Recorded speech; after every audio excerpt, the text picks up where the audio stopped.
বাসজারে বসে আমাদের ওবায়দ ভাইয়ের অনুভূতিটা কেমন হচ্ছে, উনি কি বোধ করতেছেন তার মুখ থেকে শুনি।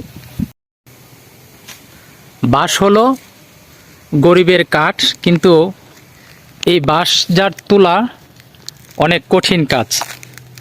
দেখুন, এই যে আমাদের এখানে দুইজন চাচা এই বাঁশজার পরিষ্কার করতেছে। কিন্তু এই বাঁশ পৃথিবীর একটা সর্ববৃহৎ উদ্ভিদ, মানে ঘাস জাতীয় উদ্ভিদ। কিন্তু এই উদ্ভিদটা পরিষ্কার করার জন্য দা, কোদাল, শাবল, কুড়াল এই সকল যন্ত্র ছাড়া এটা পরিষ্কার করা যায় না। আর আরেকটা গুরুত্বপূর্ণ বিষয় হচ্ছে, এই বাঁশজারে যদি আপনি আসেন তাহলে একটা ঠান্ডা শীতল বাতাস অনুভব করবেন, শীতলতা। কারণ এই বাঁশ সম্পূর্ণটাই একেবারে গোড়া থেকে আগা পর্যন্ত পুরাটাই কিন্তু অক্সিজেন সরবরাহ করে। যেমন এই যে দেখুন, আমাদের বড় ভাই ওবায়দ ভাই এখন বাঁশজারে কিন্তু বসে আছেন। তা আমরা চলুন এই বাঁশজারে বসে আমাদের ওবায়দ ভাইয়ের অনুভূতিটা কেমন হচ্ছে, উনি কি বোধ করতেছেন তার মুখ থেকে শুনি। আসসালামু আলাইকুম। আসলে আমি অনুভব করতেছি, অত্যন্ত গরমের সিজন তো এখন সবাই জানেন। হ্যাঁ, এখন গ্রীষ্মকাল চলছে, যার কারণে তাপমাত্রা একটু বেশি।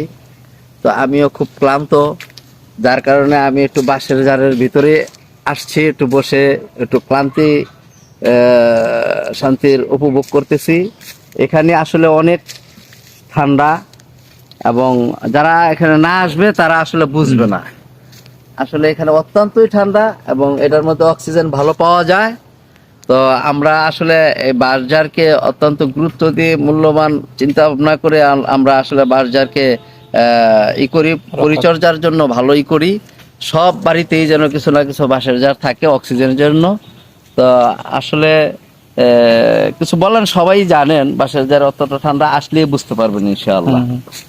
আচ্ছা, ঠিক আছে। আর আমি একটু কাজ করতেছি এই জায়গায়, যার কারণে কিছুক্ষণ পর পরই যখন ক্লান্তি বোধ করি তখন একটু বসলে এখানে প্রশান্তি বোধ করি আর কি, ইনশাআল্লাহ। ওকে জি, আসসালামু আলাইকুম। ঠিক আছে, ধন্যবাদ ওবায়দ ভাই আপনার অনুভূতি প্রকাশ করার জন্য। আসলে সত্যি বাঁশজার কিন্তু গরিবের কাঠ, অর্থাৎ বাঁশ আমাদের দৈনন্দিন জীবনে নানান কাজে ব্যবহৃত হয়। আমরা বাড়িতে ঘর বানানোর জন্য খুঁটি দেওয়া, তারপরে শাকসবজি চাষ করার জন্য মাচা বাঁধা, এই সকল নানান কাজেই আমাদের বাঁশ লাগে। একেবারে জন্ম থেকে মৃত্যু অবধি, যখন আমি সবাই মারা যাব, কবরে রাখবে, সেই কবরটাও কিন্তু এই বাঁশের ছাউনি দিয়ে দিতে হয়। তাহলে আসুন আমরা সবাই যার যতটুকু সম্ভব হয় সাধ্যমতো এই বাঁশজার আমাকে রক্ষা করি এবং বাঁশ রোপণ করার চেষ্টা করি। তো ধন্যবাদ সকলকে আমার এই ভিডিওটা আজকে দেখার জন্য।